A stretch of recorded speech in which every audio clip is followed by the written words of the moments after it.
Hello दोस्तों, आज की ब्रेकिंग न्यूज, बड़ी खबरें, मुख्य समाचार और ताजा तरीन हेडलाइंस के साथ मैं गोपाल मिश्रा हाजिर हूं लेकर आज का अखबार। सुन लिया, समझो, पढ़ लिया। दोस्तों, आज तारीख है 3 जनवरी 2023 और दिन है मंगलवार। आज की लेटेस्ट न्यूज अपडेट्स में हम जानेंगे केंद्र सरकार के नोटबंदी के फैसले को सुप्रीम कोर्ट ने ठहराया सही। देश में बेरोजगारी दर 16 महीने के उच्च स्तर पर। भारत और श्रीलंका के बीच पहला T20 मुकाबला आज। प्रभास, दीपिका और अमिताभ बच्चन स्टारर प्रोजेक्ट के बनेगी 500 करोड़ रुपए में, और ऐसी तमाम बड़ी खबरों पर डालेंगे नजर। तो चलिए फटाफट शुरुआत करते हैं आज की रोचक तथ्य के साथ। न्यूयॉर्क में अब डेड बॉडी को जलाने या दफनाने की जरूरत नहीं होगी। उसे इको फ्रेंडली तरीके से उपजाऊ खाद में बदला जा सकेगा। इस मिट्टी को मृत व्यक्ति के परिवार वाले अपने बगीचे में इस्तेमाल कर सकते हैं या चाहे तो जंगलों में बिखेरने के लिए दान भी कर सकते हैं। डेड बॉडी को मिट्टी में बदलने के इस तरीके को ह्यूमन कंपोस्टिंग कहा जाता है। इस प्रक्रिया में डेड बॉडी को स्टेनलेस स्टील के एक सिलेंडर में रखा जाता है। उसके साथ में बायोडिग्रेडेबल मटेरियल भी डाल दिया जाता है। माइक्रोब डेड बॉडी और दूसरे मटेरियल को तोड़ते हैं। 1 महीने के भीतर डेड बॉडी पोषक तत्वों से भरपूर मिट्टी में बदल जाती है। अब सुनते हैं देश दुनिया राजनीति की सभी बड़ी खबरें। केंद्र सरकार के नोटबंदी के फैसले को सुप्रीम कोर्ट ने सही ठहराया है। 5 जजों की संविधान पीठ ने सोमवार को यह फैसला सुनाया। बेंच ने कहा कि 500 और 1000 के नोट बंद करने की प्रक्रिया में कोई गड़बड़ी नहीं हुई है। बेंच ने यह भी कहा कि आर्थिक फैसले को पलटा नहीं जा सकता। संविधान पीठ ने यह फैसला 4-1 के बहुमत से सुनाया। एक जज ने कहा कि नोटबंदी का फैसला गैर कानूनी था। इसे गजट नोटिफिकेशन की जगह कानून के जरिए लिया जाना चाहिए था। दोस्तों, आज का अखबार को पसंद करने और इसे अपने डेली रूटीन का हिस्सा बनाने के लिए बहुत बहुत धन्यवाद। आपसे रिक्वेस्ट है कि प्लीज़ इस वीडियो को लाइक और शेयर करना ना भूलें, और अगर आपने अभी तक चैनल सब्सक्राइब नहीं किया है तो प्लीज़ सब्सक्राइब कर लें। तो चलिए बढ़ते हैं अगली खबर की तरफ। भारत में कोरोना के मामले एक बार फिर बढ़ने लगे हैं। कल के डेटा के अनुसार पिछले 24 घंटे में देश में कोरोना के 173 नए मामले सामने आए, जबकि 2 मरीजों की मौत हुई। देश में कोरोना के एक्टिव मामलों की संख्या अभी लगभग 1700 है। जम्मू में राजौरी जिले के डांगरी गांव में सोमवार सुबह आईईडी ब्लास्ट हुआ था। इसमें 2 बच्चियों की मौत हो गई, 4 घायल हैं। धमाका उन 3 घरों में से एक में हुआ जहां रविवार शाम आतंकवादियों ने फायरिंग की थी। इस आतंकी हमले में 4 हिंदुओं की जान चली गई थी और 7 लोग घायल हुए हैं। इसी जगह पर आतंकियों ने आधार कार्ड देख देख कर हत्याएं की थीं।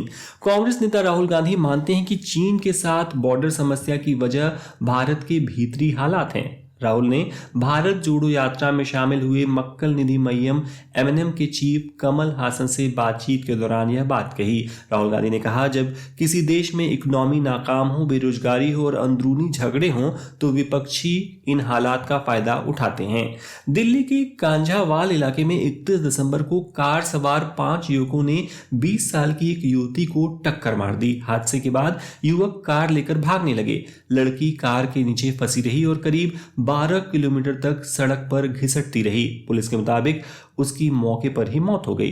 पुलिस ने 5 युवकों को गिरफ्तार कर लिया है। उनसे पूछताछ की जा रही है। छत्तीसगढ़ के नारायणपुर जिले में धर्म परिवर्तन को लेकर सोमवार को आदिवासी संगठनों का प्रदर्शन हिंसक हो गया। भीड़ ने यहां एक चर्च में तोड़फोड़ की। इस घटना में जिले के एसपी का सिर फट गया।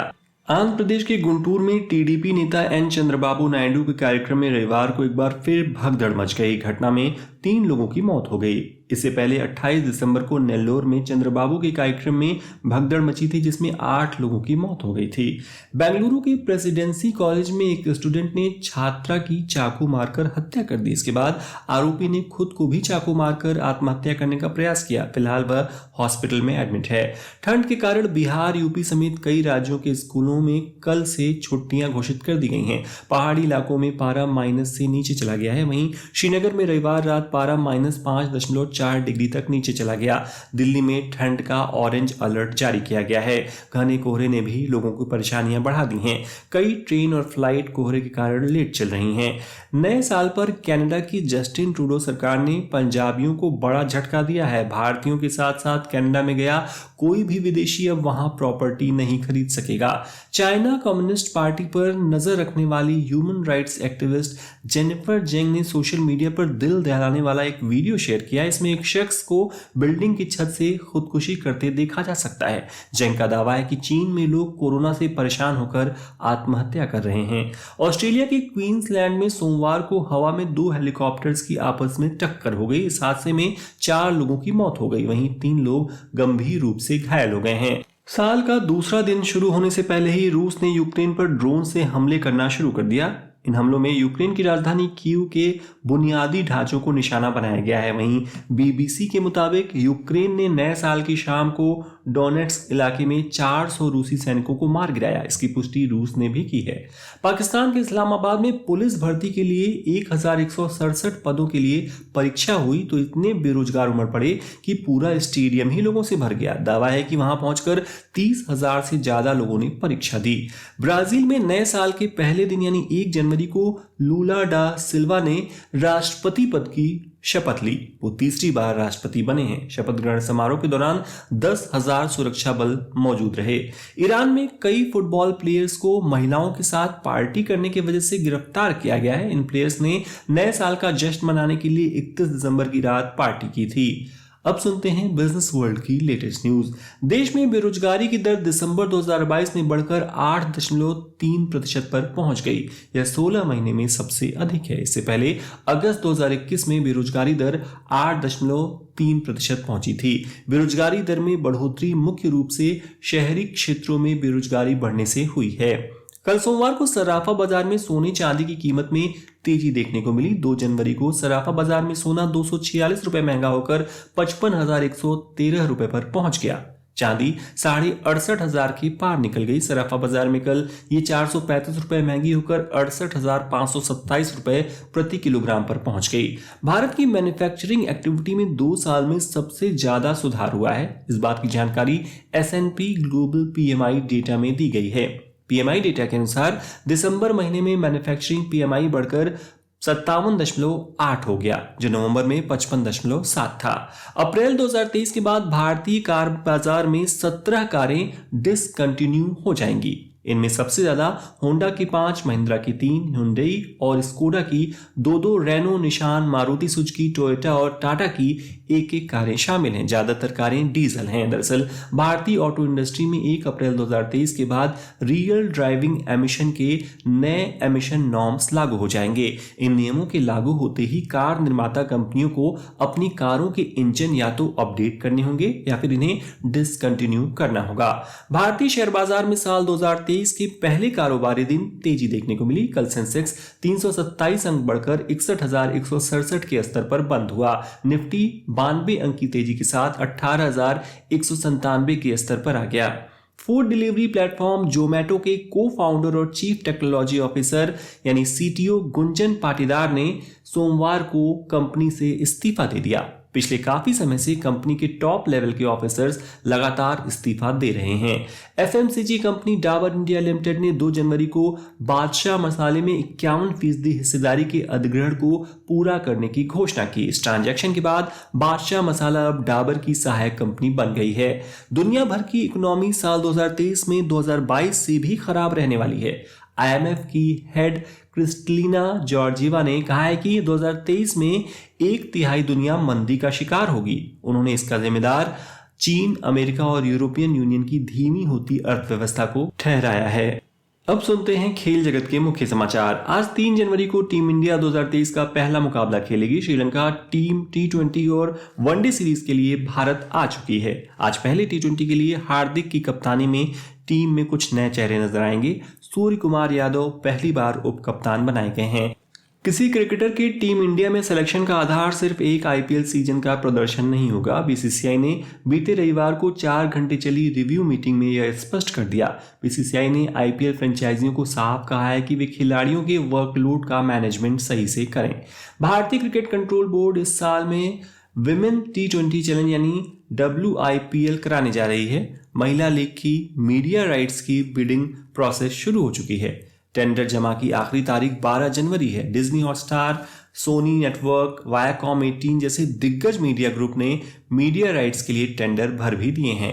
पीवी सिंधु साल 2022 में सबसे ज्यादा कमाई करने वाली भारतीय महिला खिलाड़ी बनी। उन्होंने 25 महिला खिलाड़ियों की सूची में 12वां स्थान हासिल किया है। उन्होंने लगभग 60 करोड़ रुपए कमाए हैं। वहीं जापान की टेनिस खिलाड़ी 25 साल की नाओमी ओसाका पहले स्थान पर रहीं। उनकी कमाई लगभग 422 करोड़ रुपए है। ब्राजील के महान फुटबॉलर पेले का ताबूत उनके होम क्लब सैंटोस एफसी के विला बेलमेरो स्टेडियम पहुंच चुका है। स्टेडियम के बीच में 24 घंटे के लिए उनका ताबूत रखा गया है। आज उनका अंतिम संस्कार किया जाएगा। कार एक्सीडेंट में घायल हुए टीम इंडिया के wicketkeeper batter Rishabh Pant ICU से बाहर आ गए हैं। हालांकि उनके घुटने, टखने और अंगूठे की चोट पर सस्पेंस बरकरार है। इनका एमआरआई स्कैन नहीं हो सका है। T20 के फटाफट क्रिकेट के लिए दुबई तैयार हो चुका है। 13 जनवरी को यहां इंटरनेशनल लीग T20 के लिए 6 टीमों के बीच मुकाबले शुरू होंगे।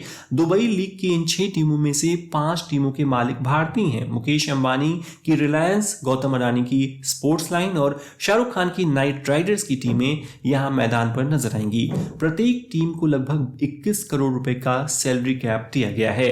दोस्तों, आगे बढ़ने से पहले आपसे एक छोटी सी रिक्वेस्ट करना चाहूंगा कि यदि आज का अखबार आपको पसंद आ रहा हो तो इस वीडियो को अपनी एक प्यारी सी लाइक देकर सपोर्ट करना ना भूलें और इसे उन मित्रों के साथ जरूर शेयर करें जो बिना समय गंवाए दिन भर की बड़ी खबरों को सुनना चाहते हो। तो चलिए अब सुनते हैं मनोरंजन जगत की कुछ बड़ी खबरें। बाहुबली स्टार प्रभास, दीपिका पादुकोण और अमिताभ बच्चन जल्द ही मोस्ट अवेटेड फिल्म प्रोजेक्ट के में पहली बार साथ नजर आएंगे। इसी बीच मेकर्स ने फिल्म से जुड़ा एक खास वीडियो फैंस के साथ शेयर किया है। यह science fiction thriller film 500 crore रुपए में बन रही है और 2024 में रिलीज होगी। Fawad Khan starrer film the legend of Maula Jatt के भारत में रिलीज को लेकर सेंसर बोर्ड की रोक के बाद फवाद खान ने कहा है कि अगर भारत में उनकी फिल्म रिलीज होती है तो इससे दोनों देशों के बीच रिश्ते बेहतर हो सकते हैं। हॉलीवुड के फेमस एक्टर और एवेंजर्स सीरीज से पॉपुलर हुए जेरेमी रेनर का न्यू ईयर के दिन भीषण एक्सीडेंट हो गया। वो अपने घर के बाहर जमी बर्फ हटा रहे थे। इसी दौरान उनके साथ हादसा हो गया। हादसा इतना भीषण था कि उन्हें एयरलिफ्ट करके हॉस्पिटल ले जाना पड़ा। तुनिशा सुसाइड केस में कल सोमवार को पहली बार शीजान खान की फैमिली सामने आई। उनकी मां और बहनों ने तुनिशा की मां वनिता के सभी आरोपों को खारिज कर दिया। शीजान की बहनें फलक और शफक ने कहा कि हम कभी तुनिशा को दरगाह नहीं ले गए। हिजाब की जो बात कही गई वो भी गलत है। और अब आज की रोचक खबर। अगर मैं कहूं कि इस देश की महिलाएं अब बुलेट ट्रेन चलाएंगी तो शायद आप अमेरिका या यूरोप के किसी देश के बारे में सोचें, लेकिन नहीं, ये महिलाएं हैं सऊदी अरब की। उसी सऊदी अरब की जहां सिर्फ 4 साल पहले महिलाओं के ड्राइविंग करने पर लगे बैन को हटाया गया था। क्राउन प्रिंस और प्रधानमंत्री मोहम्मद बिन सलमान के विजन 2030 के तहत महिलाओं का यह सपना साकार हो रहा है। 32 महिलाओं का पहला बैच ट्रेनिंग पूरा कर चुका है। इनकी पहली नियुक्ति मक्का और मदीना के बीच चलने वाली बुलेट ट्रेन में की गई है। तो दोस्तों, ये हो गई आज के प्रमुख समाचार पत्रों में छपी ताजा तरीन खबरें। अब समय है कल पूछे गए प्रश्न का उत्तर देने का। कल मैंने पूछा था, ब्लूमबर्ग ने किस कारोबारी को एशियाज बिजिएस्ट ड्रीम मेकर बताया है? रतन टाटा, मुकेश अंबानी या गौतम अडानी? सही जवाब है गौतम अडानी। जिन्होंने भी सही उत्तर दिया उन्हें बधाई। और अब आज का सवाल है कि हाल ही में लूला डा सिल्वा किस देश के तीसरी बार राष्ट्रपति बने हैं? ए बोलीविया, बी ब्राजील या सी कोलंबिया? कृपया कमेंट के माध्यम से अपना उत्तर जरूर दें। आज का अखबार अंत तक सुनने के लिए आपका बहुत बहुत धन्यवाद। And once again I request you to please subscribe our channel and share this podcast with your friends. तो कल फिर होगी मुलाकात, क्योंकि हर दिन हर बार लेकर आता हूं मैं आज का अखबार। तब तक के लिए नमस्कार।